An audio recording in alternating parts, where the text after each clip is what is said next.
Assalamualaikum warahmatullahi wabarakatuh. Kami dari kelompok 3 LCE ingin memberikan atau mempresentasikan hasil dari diskusi kami yang telah kami buat menjadi sebuah poster atau infografis yang terlihat pada layar berikut. Jadi mungkin sebelum perkenalkan terlebih dahulu, saya Muhammad Fakih Fahri dengan NIM 045 dan teman-teman saya yang telah berhasil membuat poster ini dengan hasil kajian yang telah kami lakukan, itu ada Galip 041, Nadia 059, Abigail 049, ada Adit 047, Ivana 043, Rian 06 053, Nadira 057 dan Ihsan 051. Maaf, dan Gabriel 055. Nah, dari hasil yang telah kami diskusikan, kami mengambil topik yaitu sistem elektromagnetik pada kereta magnet levitation, di mana telah kami bagi menjadi beberapa poin. Yang pertama adalah terkait bagaimana pembentukan model fisika, di mana kami mengaji pendahuluan, lalu model fisikanya seperti apa, rumus yang digunakan, variabel serta parameter, lalu analisis dengan bagaimana cara menerapkannya, yang dimana ada juga diskusinya. Kami lihat dari analisis yang telah kami lakukan, kami diskusikan, lalu diakhiri dengan pengembangan model untuk bagaimana kami bisa menggunakan hasil analisis kami menjadi implementasi secara langsung, serta daftar referensi yang kami gunakan untuk mengerjakan kajian yang telah kami lakukan ini. Berikutnya akan dilanjut kepada teman saya. Halo teman-teman, pernahkah kalian mendengar tentang kereta yang melayang? Atau kereta yang bisa jalan tapi nggak gesekan dengan relnya? Nah, hal ini bukan hal mistis ya teman-teman. Hal ini dapat dijelaskan dengan konsep fisika. Kereta tersebut namanya adalah kereta maglev. Kereta ini memanfaatkan suspensi elektrodinamika atau dalam bahasa Inggris, sistem electrodynamic suspension yang memanfaatkan induksi elektromagnetik dan juga arus eddy untuk membuat suatu gaya angkat sehingga kereta dapat mengurangi gesekan dengan rel dan mempercepat atau meningkatkan kecepatan dari kereta tersebut.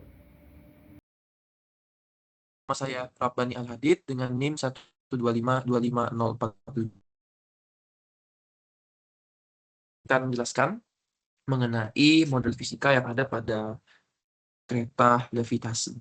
Jadi dalam kereta levitasi bergerak, dia harus menggunakan model fisika tertentu untuk bisa memodelkan sistem dengan baik. Jadi model fisika yang digunakan untuk kereta levitasi itu adalah magnet superkonduktor pada kereta. Jadi fungsi dari sistem superkonduktor ini sendiri agar supaya tidak ada gaya magnet yang terbuang berubah menjadi usaha yang merugikan. Jadi usaha yang merugikan itu adalah usaha yang hilang dan tidak dapat digunakan untuk melevitasi kereta sehingga dapat setimbang dan bergerak dengan baik di atas rel. Jadi fungsi magnet superkonduktor ini, kalau kita bisa menemukan suatu bahan yang dia bisa bertindak sebagai konduktor yang sangat baik dan juga dapat menghantarkan daya magnet dengan baik untuk rel kereta dan juga kereta yang ada di atasnya, otomatis sistem bisa dipercepat dengan lancar juga. Jadi kalau kita punya sistem yang juga termasuk di dalamnya ada loop konduktor pada rel, maka flux yang akan ada di dalam loop tersebut akan semakin besar dan bisa kita sesuaikan ukuran dari medan magnetnya, dan hal ini berfungsi untuk menyesuaikan dengan sistem kelistrikan yang ada di kereta dan juga yang listrik yang ada di sekitarnya.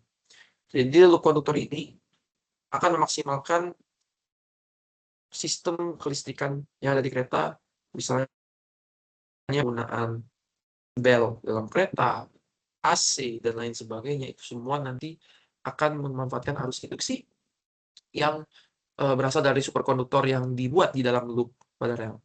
Jadi loop tersebut fungsinya adalah untuk menjadi dinamo dan juga beberapa dialihfungsikan untuk power supply yang nantinya bisa menunjang kelistrikan di kereta. Kemudian ada interaksi medan magnet. Jadi kalau sudah ada medan magnet yang cukup besar dan fluxnya itu cukup untuk bisa mengangkat kereta dengan massa tertentu, maka gaya levitasi dapat mengangkat kereta dengan baik. Asumsi diperlukan di sini untuk model fisika yang cukup rumit. Pertama, kereta dianggap benda yang kaku. Kereta bukanlah benda yang, kalau dalam sistem yang rumit, kereta tersebut punya elastisitas atau punya kemampuan untuk mendeformasi dirinya, punya gaya geser dan lain sebagainya yang signifikan sehingga kereta tersebut nantinya memiliki sistem yang kompleks, interaksi antara gaya dan juga tegangan serta elastisitas itu diabaikan di dalam asumsi ini. Yang kedua, hambatan udara diabaikan, artinya dalam sistem kita, model fisikanya ini termasuk yang ideal, kereta tidak mengalami hambatan udara yang signifikan sehingga kereta bisa berjalan lebih maksimal. Medan magnet dianggap seragam, artinya medan magnet di dalam sistem atau model fisika kita itu haruslah seragam sehingga nantinya arus yang akan tercipta di dalam loop konduktor yang akan menciptakan gaya magnet juga itu di situ akan saling berinteraksi dengan maksimal dan tidak ada gangguan yang berarti untuk sistem kemagnetan dan kelistrikannya.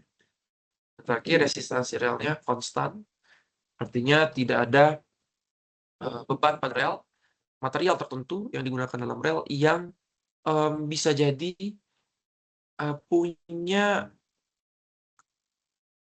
kekurangan atau hambatan yang cukup besar untuk bisa mengurangi hasil kelistrikan dan kemagnetan yang diciptakan oleh magnet superkonduktor tadi. So itu adalah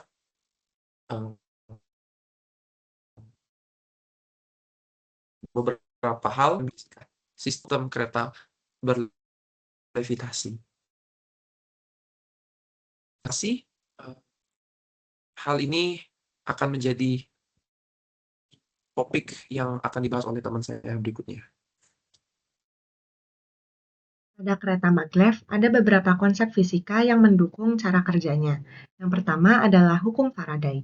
Hukum ini menjelaskan bahwa perubahan flux magnetik dapat menghasilkan GGL induksi. Saat magnet superkonduktor pada kereta bergerak melewati rel, terjadi perubahan flux magnetik yang menimbulkan arus eddy pada rel konduktor. Selanjutnya ada gaya Lorentz. Gaya ini muncul akibat interaksi antara arus induksi dan medan magnet. Interaksi tersebut menghasilkan gaya magnetik pada sistem maglev. Selain itu, terdapat gaya levitasi magnetik yang membantu menopang kereta saat bergerak. Berdasarkan persamaan yang digunakan, semakin tinggi kecepatan kereta, maka akan semakin besar juga gaya levitasi yang dihasilkan hingga mendekati nilai maksimum. Jadi ketiga konsep ini saling berkaitan dan memungkinkan kereta maglev beroperasi menggunakan prinsip elektromagnetik. Baik, saya izin untuk memperkenalkan diri saya kembali. Saya Rian, dan sini saya akan memaparkan mengenai variabel dan parameter yang kami gunakan untuk mengkaji sistem elektromagnetik pada kereta maglev. Dapat 4, yang pertama adalah medan magnet.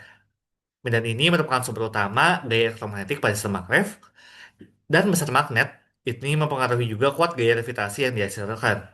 Yang kedua adalah kecepatan kereta. Kecepatan kereta ini merupakan variabel yang menentukan besar perubahan flux magnetik pada rel. Semakin tinggi kecepatannya, maka arus induksi dan gaya levitasi yang terbentuk juga semakin besar. Yang ketiga adalah resistansi rel. Resistansi rel ini merupakan hambatan listrik pada konduktor. Resistansi yang kecil membuat arus induksi lebih mudah terbentuk dan sistem menjadi lebih efisien. Dan yang terakhir adalah induksi rel. Induktansi rel ini mempengaruhi kemampuan sistem untuk mempertahankan arus induksi. Dan induktansi yang besar membantu meningkatkan efisiensi levitasi pada kereta maglev.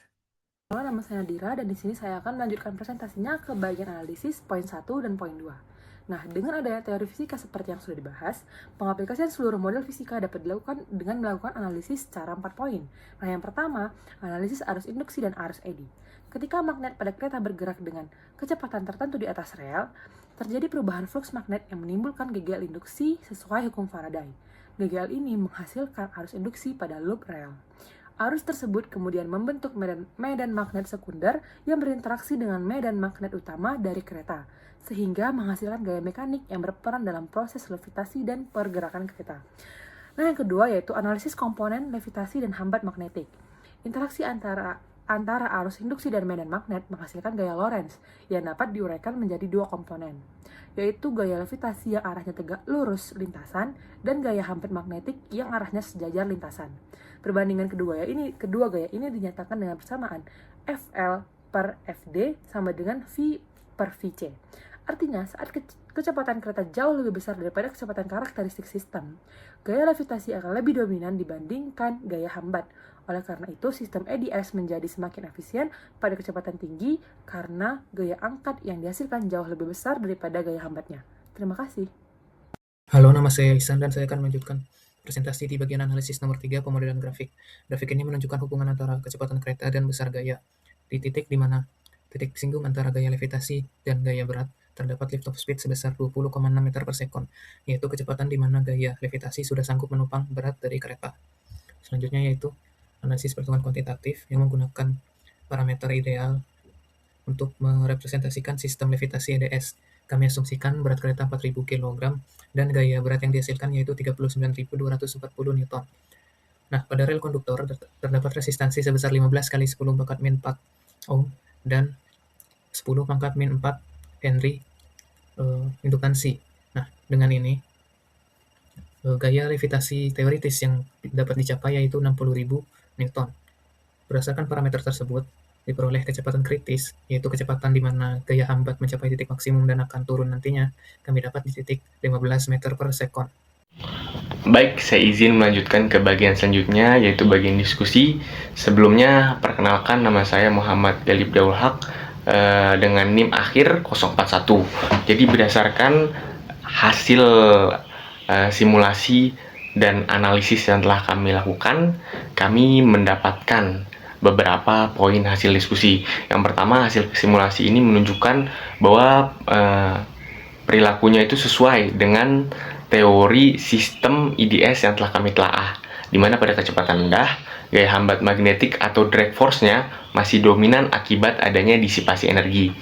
Namun setelah melewati kecepatan kritisnya di sekitar 15 meter per sekon, gaya hambat magnetiknya ini mulai menurun, sementara gaya levitasinya meningkat. Dan kereta ini akhirnya mulai melayang pada kecepatan di sekitar 20,6 meter per sekon. Hal ini sejalan dengan penerapan kereta maglev tipe IDS yang sudah ada di dunia. Kami mengambil contoh dari kereta maglev Jepang, di mana pada kereta tersebut masih menggunakan roda saat berakselerasi dari stasiun. Tapi setelah melewati kecepatan minimum, roda ini tidak lagi diperlukan karena gaya levitasi sudah mampu untuk menopang seluruh berat keretanya. Nah, kami juga ingin menekankan bahwa model yang digunakan oleh kami ini dalam simulasi masih bersifat ideal karena kami mengabaikan faktor-faktor yang dapat mempengaruhi misalnya seperti resistansi selnya, resistansi relnya, kecepatan kritisnya, dan juga stabilitas kereta. Jadi apabila data ini ingin digunakan untuk kondisi operasional sebenarnya, perlu dilakukan analisis dan kajian lanjutan untuk melengkapi data yang sudah ada. Mungkin itu dia penjelasan dapat saya sampaikan. Terima kasih. Oke, halo semua. Perkenalkan kembali, aku Gabriel. Sekarang aku akan melanjutkan ke bagian pengembangan model. Nah, pada kenyataannya, dari perhitungan kami sebelumnya, kami masih menggunakan model dengan asumsi kondisi ideal, seperti resistansi sel yang konstan, tidak adanya hambatan udara, dan medan magnet yang seragam. Nah, kondisi ini belum tentu terjadi di kehidupan nyata. Sehingga pada pengembangan selanjutnya, kami berharap model yang digunakan dapat disempurnakan dengan mempertimbangkan pengaruh kenaikan suhu rel akibat arus eddy, perubahan celah levitasi, serta gaya hambat aerodinamis agar hasil simulasi lebih mendekati kondisi operasional nyata. Halo, perkenalkan kembali, nama saya Nadiar, dan kali ini saya akan menyampaikan mengenai kesimpulan hasil diskusi kami mengenai proyek LCE, yakni tentang sistem elektromagnetik pada kereta magnet levitation. Berdasarkan hasil analisis yang telah kami lakukan, dapat disimpulkan bahwa sistem electrodynamic suspension bekerja berdasarkan prinsip induksi elektromagnetik, hukum Faraday, dan juga gaya Lorentz.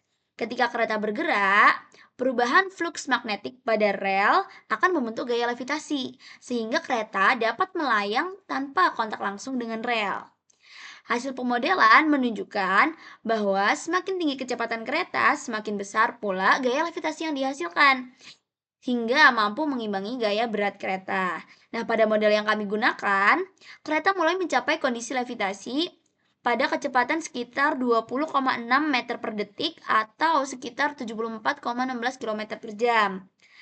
Hal ini menunjukkan bahwa konsep fisika yang telah kami pelajari dapat menjelaskan secara kuantitatif bagaimana teknologi maglev bekerja di dunia nyata. Meskipun model yang kami gunakan masih bersifat ideal dan belum mempertimbangkan faktor-faktor seperti hambatan udara, kenaikan suhu rel, maupun perubahan celah levitasi. Hasil yang diperoleh sudah memberikan gambaran yang baik mengenai mekanisme dasar sistem maglev. Nah, melalui proyek kali ini juga kami tidak hanya mempelajari teori fisika, namun dapat memahami bagaimana konsep-konsep tersebut dapat diterapkan dan dikembangkan pada teknologi transportasi yang lebih cepat, efisien, dan juga berkelanjutan di masa depan. Terima kasih atas perhatiannya. Sekian dari kami kelompok 3. Wassalamualaikum warahmatullahi wabarakatuh.